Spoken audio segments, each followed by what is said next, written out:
Não temos palavras para agradecer este precioso momento musical. A única coisa que posso dizer e garantir é que no reino dos céus eu estarei desempregado e os dois vão continuar a trabalhar. O mesmo direi para o coro que tão bem interpretou esta música que nos preparou para a hora que segue. Não tínhamos combinado nada em relação à apresentação do bebê, mas Deus põe tudo junto e o texto que tenho para vós esta manhã encontra-se no livro de Oseias, um dos profetas chamados menores do Antigo Testamento, capítulo 12, do versículo 2 ao versículo 6. Oseias 12, 2 a 6. O Senhor também com Judá tem contenda e castigará Jacó segundo os seus caminhos, segundo as suas obras o recompensará. No ventre pegou no calcanhar do seu irmão e pela sua força com príncipe se houve com Deus. Como o príncipe lutou com o anjo e prevaleceu, chorou e lhe suplicou em Betel, o achou e ali falou conosco. Sim, com o Senhor, o Deus dos exércitos, o Senhor é o seu memorial. Tu, pois, converte-te a teu Deus, guarda a beneficência e o juízo, e em teu Deus espera para sempre. Este livro de Oseias tem uma particularidade. É provavelmente um dos dois primeiros livros de profetas, dos chamados pequenos profetas, já bem mais antigo que os outros livros dos profetas. Foi escrito antes da primeira destruição de Jerusalém por Tiglat-Pileser. E foi escrito para o mais jovem, para o bebé do povo de Israel. Sabemos que nas tribos o mais novo era Benjamim, mas sabemos que depois de José teve 2 filhos e um dos 2 filhos, o mais novo, Efraim, é aquele a quem se dirige este texto. Diz que é tempo para nos voltarmos para Deus. A tradução do hebraico não se pode fazer quase nunca e exige uma explicação.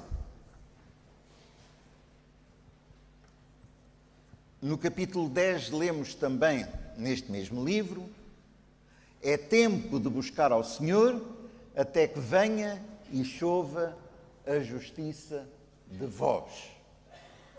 Isto foi escrito há 2000 e cerca de 800 anos. É muito tempo. Já passaram muitas coisas nesta terra. Houve guerras, houve destruição em Jerusalém, houve queda das 10 tribos de Israel, houve derrota de Judá, houve muita gente que morreu nas arenas romanas, houve muitos anos em que o cristianismo andou bem e mal, houve muitos anos que os pré-reformadores, na Inglaterra, na França, procuraram trazer ânimo a um cristianismo que morria. Passaram-se os tempos de Lutero e, entre parênteses, gostaria de assinalar que estamos a comemorar 500 anos de Lutero, este ano. São 500, de um dos mais extraordinários homens de Deus, que foram acompanhados por João Calvino, por Beze, por Knox, enfim, pelos reformadores que nós conhecemos, sem os quais não teria havido o ressurgimento dos movimentos do século XIX, movimentos de chamamos reavivamento.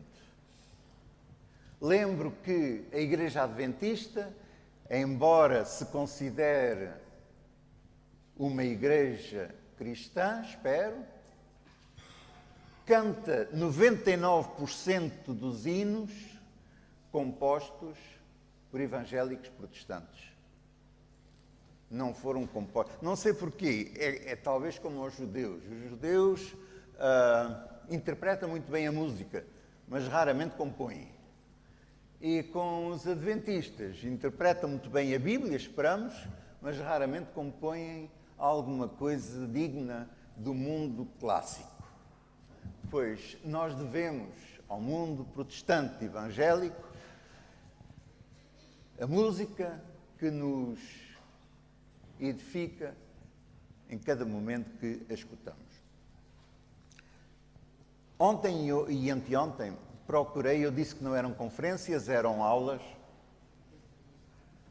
demonstrar que por vezes nós como igreja, e quando chamo igreja não é só adventista, falo também da Igreja Universal que crê em Jesus como Salvador, nós como igreja muitas vezes somos derrotistas. Se eu lhes perguntar, então, já viveu o Pentecostes? Não vivi. E porquê? É culpa nossa. Eu nunca vi uma religião, os budistas não fazem isso, os muçulmanos não fazem isso, ninguém faz isso, só nós, muçulmanos não tenho a certeza de tudo, mas eu sei que nós passamos a vida a culpabilizar-nos porque as coisas não são melhores do que deviam. Eu queria que essa ideia desaparecesse da nossa mente. A reforma alguma coisa nos deixou, foi que somos salvos por Jesus e apenas por Jesus Cristo. Se algum mérito se segue, é como reconhecimento e fruto e não meio para chegarmos à cruz. E é nesta expectativa que eu tenho ouvido tantas vezes, sabem que mesmo no mundo judaico, esta semana, quarta-feira, foi o dia do Pentecostes para os judeus. Terminou, porque é uma semana. Terminou o dia de Pentecostes. E nós chamamos Pentecostes a algo que não me parece que seja muito bíblico para seguir. Porquê? No Antigo Testamento a palavra não aparece. No Novo Testamento, nos Evangelhos, não aparece. E no livro dos Atos Apóstolos aparece um dia que em grego chamaram-lhe Pentecostes para não entrar em complicações hebraicas, mas que na realidade era o dia das semanas, Shavuot, que quer dizer 7 semanas depois da Páscoa. 7 vezes 7, 49, mais 1, 50, e é esse dia que deu o Penta. Mas que na realidade não interessava, nem interessa para ninguém, porque toda a contagem bíblica é uma contagem de setes. Convido-vos, quando lerem a Bíblia e não tiveram um fio de Ariana a seguir, que se lembrem de ir vendo onde é que o sete aparece e as implicações tremendas que esse sete tem para compreendermos o cunho de Deus na sua palavra, sola Escritura. Desde o princípio tudo começa com 6 mais 1, 7. O primeiro que não morre, Enoque. O sétimo, depois de Adão. E podíamos agora ficar todo o dia, e não chegava, para falar nas ramificações do 7. O que é que eu quero, ou desejo concluir desta apresentação, é que na realidade o que está em causa é um 7 vezes 7. Isto tem importância. Um exemplo de demonstração. Em que dia Jesus morreu? Uma sexta-feira de Páscoa. Porque foi no sábado que ele ficou na sepultura. Portanto, ele morreu no dia de Páscoa. 7 vezes 7 do dia de Páscoa dá quantos? 49. dias. E depois dos 49 dias, vem o 50º, que foi o dia de Pentecostes. E é o dia escolhido por Deus para fazer a sua primeira grande derramamento do Espírito Santo. Notem bem. É Deus que faz todos estes períodos. E 7 vezes 7, que depois nós chamamos Pentecostes, na mentalidade hebraica não é mais do que a festa das semanas. O que é a festa das semanas não é mais do que os primeiros frutos. Deus dá o fruto.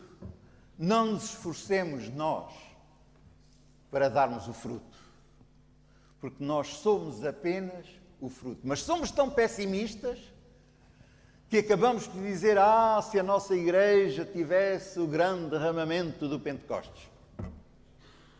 Então vós o que sois?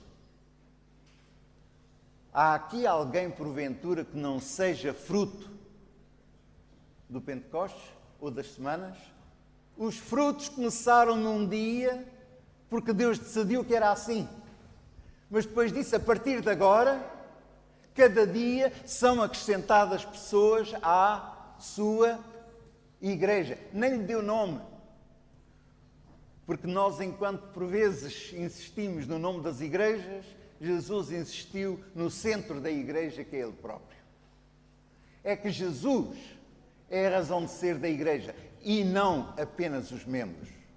Nós somos uma parte que é acrescentada à razão de ser, que é o nosso Salvador.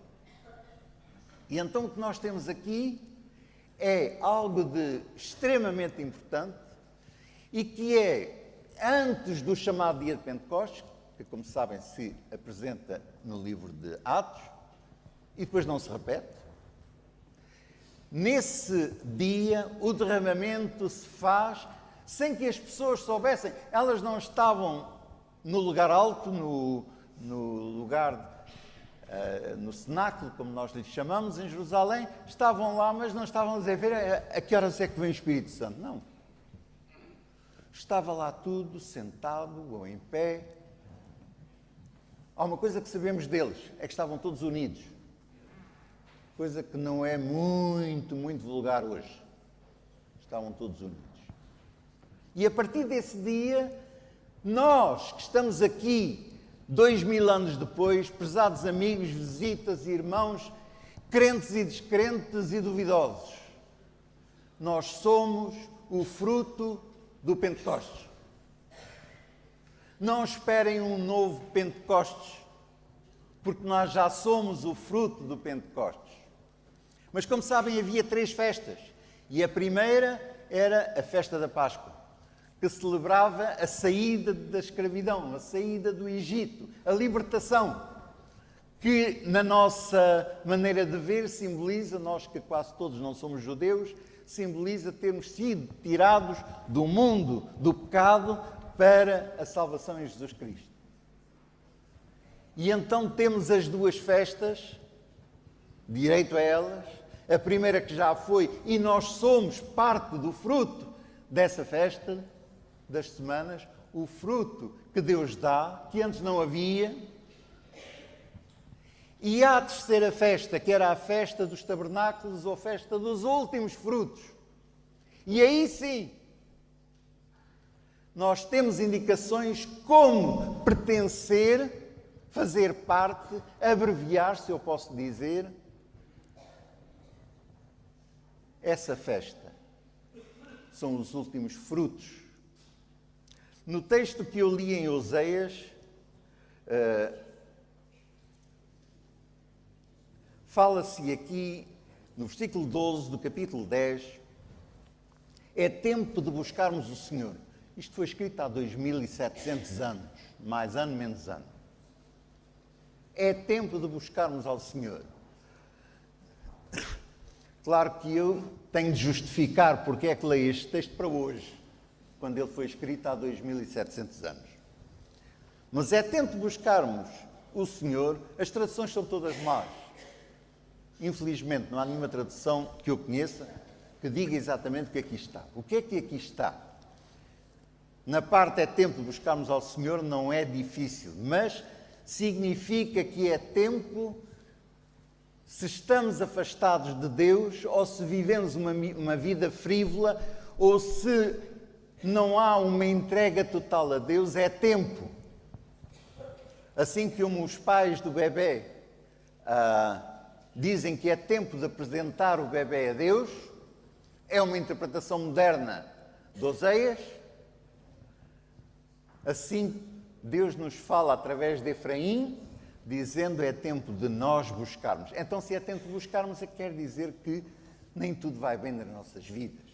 O que tudo não vai bem nas nossas vidas não é um sinal de culpa, é um sinal de revisão da nossa vida.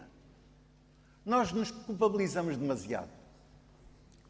E agora tem o texto que, na tradução, eu leio primeiro a Almeida, podia ler outra qualquer, mas capítulo 10, versículo 12, até que venha e chova a justiça sobre vós. Se alguém percebe este texto, no fim, por favor, diga-me o que é que entende do que aqui está escrito. Eu não entendo. Felizmente que entendo o que está no hebraico, que é muito diferente. E que diz assim: até que venha, estou a fazer tradução direta, até que venha e ensine justiça a cada um de vós. E quando diz venha, não tem o sujeito, mas o venha significa, e qualquer comentador estará de acordo, venha o Messias, Jesus Cristo. Nem mais, nem menos. Por razões que eu não vou agora explicitar, o que aqui está em causa não é a chuva, o que aqui está em causa é Jesus Cristo e a sua vinda. A sua primeira vinda, 70 semanas, prevista em Daniel, a sua vinda é a primeira chuva, que lhe é seguido logo a seguir pela chuva temporã, como nós chamamos, ou a primeira chuva dos frutos. Vem o Messias, vem a chuva que leva milhares de pessoas ao batismo.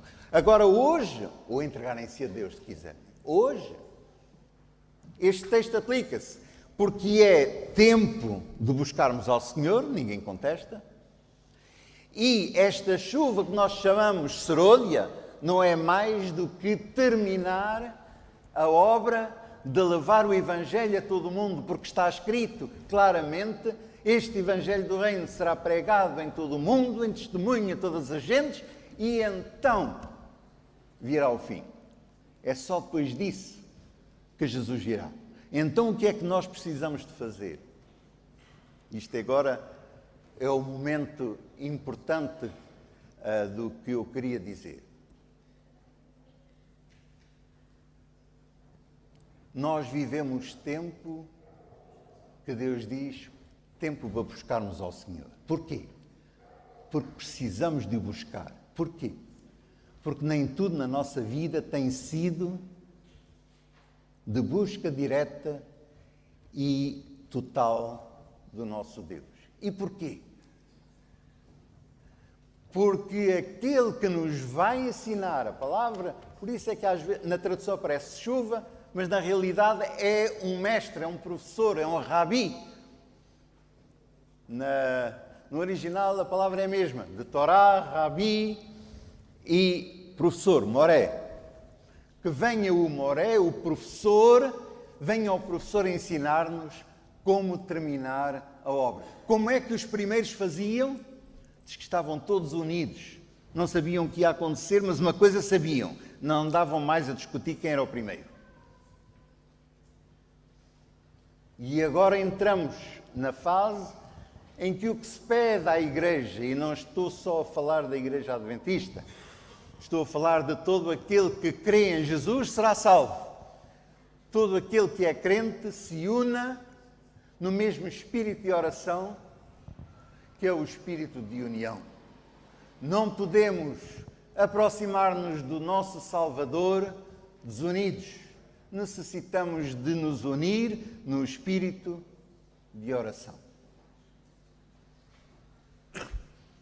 O que nós estamos aqui a ver hoje é Deus a convidar-nos para esta manifestação grandiosa que vai ser o terminar a pregação do Evangelho em todo o mundo. Sabem que em Daniel capítulo 12 se fala nos últimos tempos. E nesses últimos tempos há algo de muito interessante. Diz que a ciência se multiplicará. Eu não tenho tempo, mesmo aposentado, para seguir tudo o que se está a passar na ciência. Ainda ontem houve declarações a partir da NASA de Júpiter, que neste momento está a ser examinado por uma sonda. Júpiter, que é o nosso maior planeta do sistema, com um magnetismo que ninguém imaginou existir. Magnetismo que leva todo este sistema solar a manter-se sem se destruírem uns aos outros. Magnetismo que agora começa a abrir os nossos olhos para a grandeza do universo. Para a grandeza do universo. E foi na Suíça, em Geneve, que se começou, para mim, uma grande inspiração, o Centro de Estudo de Energia Nuclear, em que as partículas mais ínfimas, por conclusão científica, se assemelham ao que há de maior. O imenso de Deus e o pequenino do microscópio, para Deus, Ele não precisa. Lamento os que são médicos de olhos, mas não precisam de correção. Não precisam de correção. É tudo uma questão de ótica. Já imaginaram um dia, eu vejo aqui pessoas com óculos, e se olharem para mim também tenho, os óculos servem para vermos melhor, dizemos nós, e nós saímos de lá convencidos que vemos melhor. O que é que vemos melhor, não sei, mas vemos melhor. O universo, um dia vamos todos viver sem óculos, sem problemas de olhos. E os que não têm problemas de olhos pensam que não têm, mas também têm. Isto é uma questão de ótica. Pensamos que vemos e não vemos. Nós necessitamos que Deus nos abra os olhos para ver o que se passa à nossa volta, para ver o que se passa em nós, que somos produto desta chuva serôdia que nós chamamos de Pentecostes, mas que na realidade é todo o fruto da vitória de Jesus Cristo na cruz do Calvário. Amigos e irmãos, o mundo, não deixem de ler o que se passa na ciência, não é tão críptico como pode parecer. O mundo que se abre diante de nós é um mundo que nós um dia na eternidade vamos dizer: eu não sabia nada, mas tenho uma eternidade para continuar a estudar. E vai haver música, para não andarmos só a estudar. Extraordinário! Agora, o que fazer se na realidade estamos à espera da chuva serôdia, da chuva dos últimos frutos? Vou deixar 2 ou 3 sugestões que eu procuro seguir, porque isto, quando eu estudava nos tempos antigos, uma coisa que às vezes tinha de fazer é preparar-me para os exames. E tenho de dizer que eu cheguei a uma fase da vida que também ando a preparar-me para os exames, mas são outros. Não sei se isso passa consigo, mas os que estão mais velhos sabem que estamos a preparar-nos para os exames. E que exames são estes? O que é que vai sair da matéria? E eu vou dar 2 ou 3 sugestões minhas. Agora, são tiradas da Bíblia, mas as que eu aplico a mim próprio. Primeira, a minha prioridade na vida hoje não é se me aumentam a reforma, não é se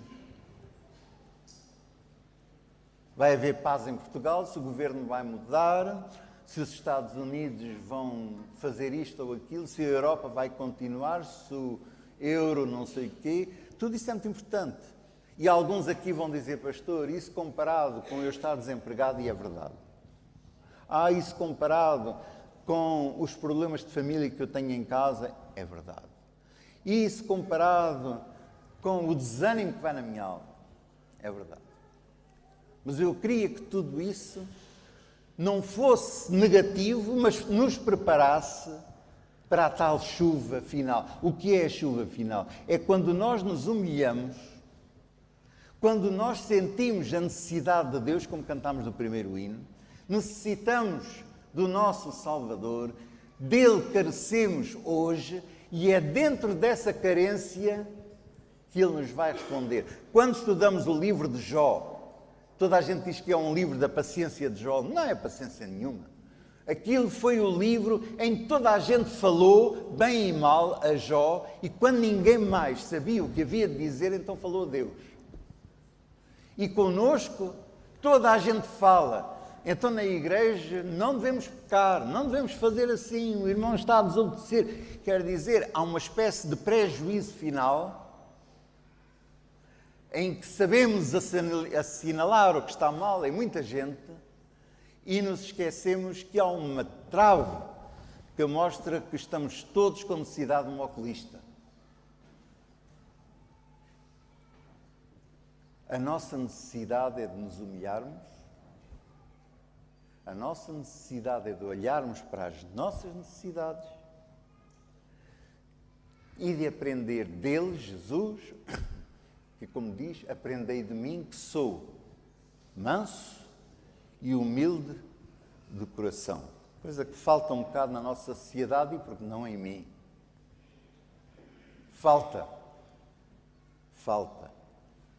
E é nesta preparação daquilo que temos de aprender do nosso Salvador que eu faço a minha primeira prioridade, como diz um texto do profeta, de preparação para me encontrar com o meu Deus.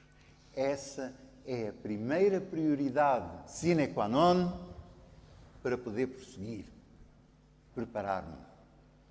Há muita gente, eu vi em certas partes do mundo, pessoas serem batizadas 7 vezes, não de uma vez, em anos diferentes. Só há um batismo de água, mas há o batismo do Espírito Santo, que é todos os dias. É o batismo de todos os dias. Nós necessitamos de pedir a Deus, eu necessito de pedir que Ele me batize cada dia. Ser batizado cada dia com o seu Santo Espírito equivale ao novo nascimento. E o novo nascimento é uma condição prévia para ser salvo. Ninguém que deixe de nascer de novo jamais entrará no reino dos céus. O que é que estamos aqui a dizer? Que estas coisas não são feitas pelos meus esforços, são feitas pelo meu desejo profundo cada dia de ser transformado pelo Espírito Santo. Esta, para mim, é a primeira prioridade para receber a chamada chuva dos últimos frutos, ou seródia. Depois eu procuro, porque o cristianismo não é uma religião voltada para si. Há religiões orientais que são voltadas para si. Eu encontrar a paz, eu encontrar o nirvana, eu encontrar muitas coisas cá dentro. Eu não preciso de encontrar nada disso, porque se eu encontrar a Jesus, tenho isso tudo através dele. O que eu preciso hoje é de me lembrar que Jesus não veio para ser servido, mas para servir. E se eu sou cristão, foi o nosso Dom Duarte que descobriu isso de outra maneira. Quando a mãe dele, Dona Filipa, esteve à morte, o Dom Duarte sofria muito. Os médicos diriam que ele estava com problemas mentais, que estava com demência, que estava, enfim, os nomes todos modernos que agora inventaram. O Dom Duarte deram-lhe causa daquela doença que lhe chamavam o humor merencórico. Em termos fáceis, o que é o humor merencórico? É uma pessoa ser só se ocupar de si mesmo. Mas quando a mãe ficou doente, e ele que a amava extremosamente, começou a tratar dela, até ao dia da morte. Sabem que ele se curou? Está escrito, não fui eu que lhe dei o diagnóstico. Dom Duarte curou-se a tratar da mãe. Irmãos, se querem encontrar a solução para muitos problemas de angústia e de solidão e depressão e tudo isto que os médicos hoje inventaram, que é uma boa maneira de fazer dinheiro também, não digo mal deles, mas na realidade a solução é só uma. Lembra-te que Jesus veio para servir e não para ser servido. Lembremos-nos que se somos cristãos é para servir alguém. E esse servir alguém começa aonde? Na nossa própria família. E é nisto que nós temos de louvar os pais deste bebê, que não vêm aqui buscar uma bênção mágica, mas que vêm pedir a direção de Deus para a educação que vão dar ao seu filho. Esta é a realidade, penso eu. Então nós temos aqui, primeira prioridade, preparar-nos para assim nos encontrarmos com Deus. Segunda prioridade, encontrarmos alguém na nossa família, nas nossas relações, que possamos ajudar a encontrar também a Jesus Cristo, o seu Salvador. Não é pregar a moral, não é dizer, olha que se tu fizeres isto, Jesus não gosta de ti. Por favor, nunca digam isso aos vossos filhos. Jesus não veio para os bons, veio para aqueles que são pecadores. Portanto, a segunda dimensão. E a terceira. No livro de Atos dos Apóstolos, aliás, no Novo Testamento, não há a inauguração de uma única igreja, que eu saiba, pelo menos nas minhas traduções. Há, sim, grupos. Grupos. Porque é num grupo que se sabe quem está presente. Eu aqui, eu tenho imenso prazer de ver muitas pessoas, mas 90% não conheço. Deviam cá estar quando o pastor começou cá a obra, aqui comigo não estavam. É que são pessoas novas. Eu não conheço. O que é que nos une aqui? A mesma fé. E eu ouso dizer, o que nos une aqui é que cada um entra aqui com uma necessidade específica no seu coração. Nós entramos aqui porque temos problemas, porque temos necessidades, porque carecemos do nosso Deus. É por isso que aqui entramos. A maior parte nem sabia que eu cá estava e se soubesse, se calhar, até nem vinham. Porque, na realidade, o que nos une é Jesus Cristo, não é o pastor. Desculpe, pastor Rodrigues. O que nos une é Jesus Cristo, o nosso supremo pastor. E estas são as minhas 3 prioridades. Preparar-me para me encontrar com o meu Deus. Segunda, ajudar alguém nas minhas relações a preparar-se para se encontrar com o seu Deus. Terceira, ajudar o corpo de Cristo, que somos nós, e não só nós. Havia os discípulos de Jesus que eram muito cientes que só quem andava com Jesus é que ia ser salvo. E diziam, como é que se faz que aqueles que andam lá a batizar do outro lado batizam mais do que nós? E Jesus dizia, que vos importa a vós, se têm o mesmo Espírito?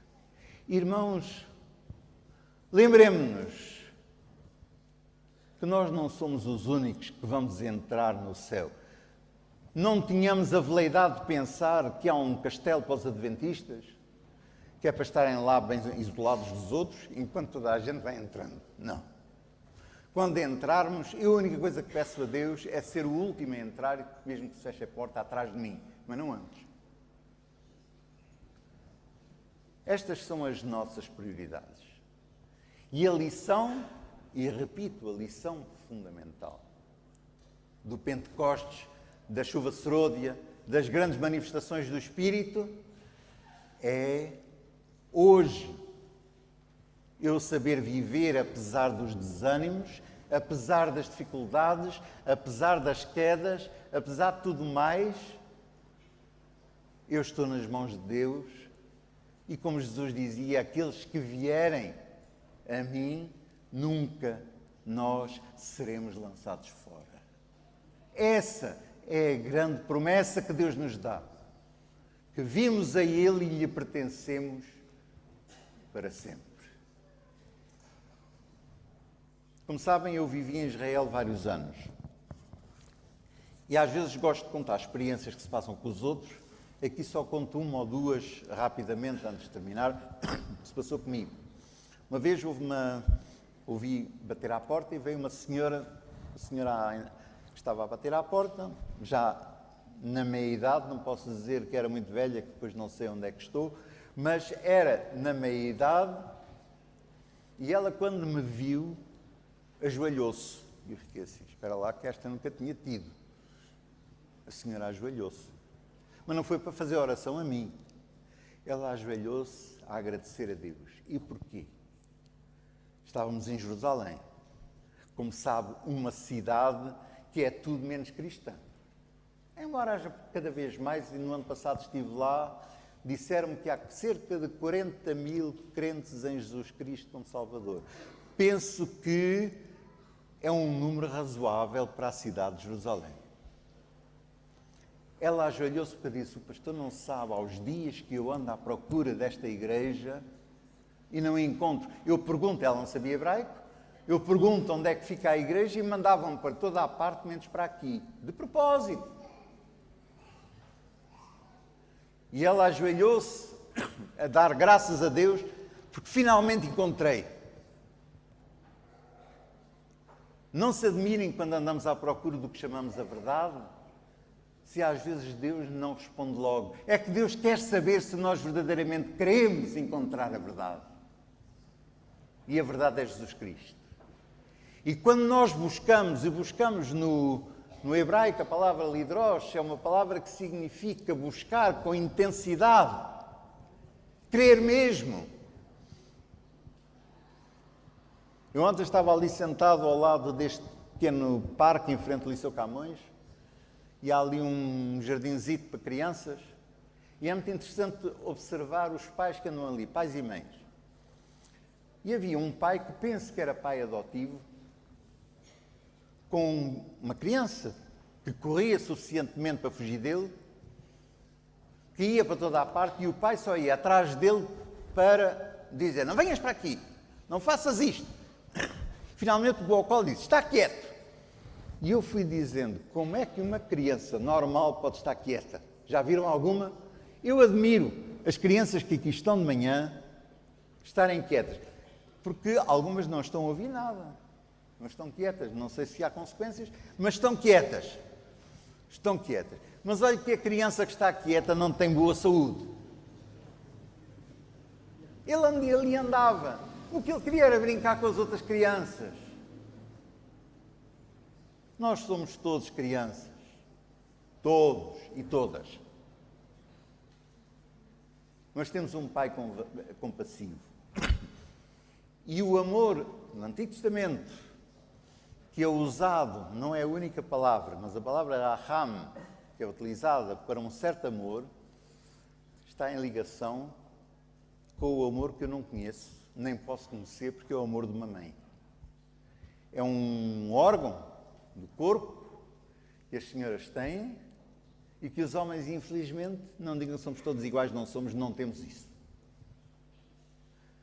E o amor de Deus, que nós fazemos sempre no masculino, o amor de Deus, ele aplica àquele amor que não são os pais que têm, mas são as mães que têm.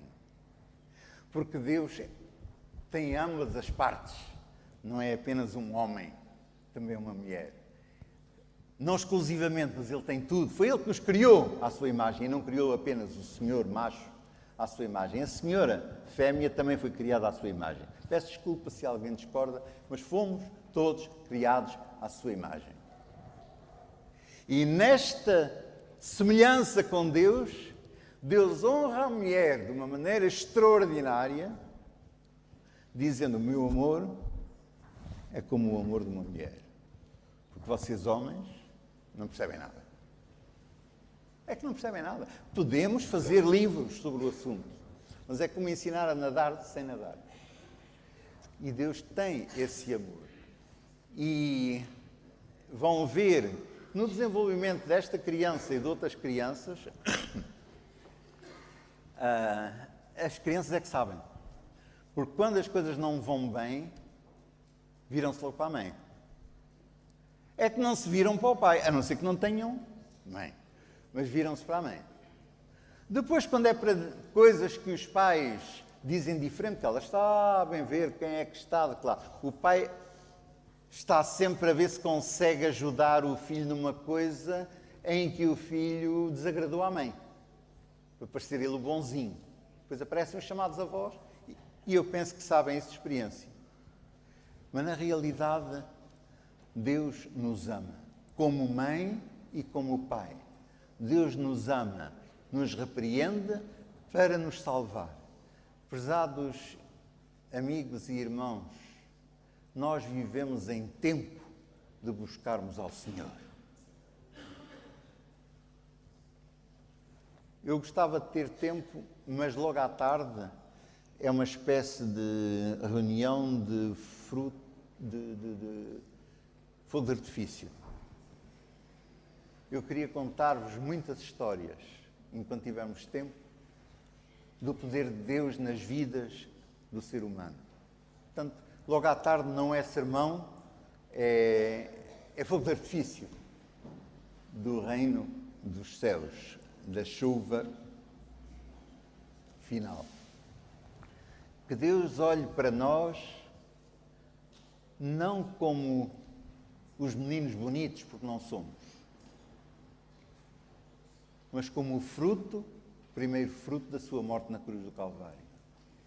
Não haja aqui ninguém que falhe ao último chamado quando pudermos entrar no reino dos céus. Nos lembremos que o nosso pastor não é chamado António Rodrigues ou um pastor de outra igreja. O nosso pastor, e ele é que o disse, eu sou o bom pastor, que dá a sua vida pelas ovelhas. E as ovelhas somos nós. E ele dá a sua vida por nós, pecadores. Que Deus, acima de tudo, não nos faça orgulhosos de sermos crentes, mas nos faça humildes, para que possamos aprender daquele que é manso e humilde de coração. Que Ele nos aceite esta manhã e que a sua paz, a sua bênção possam reinar em nós, é a minha oração. Amém.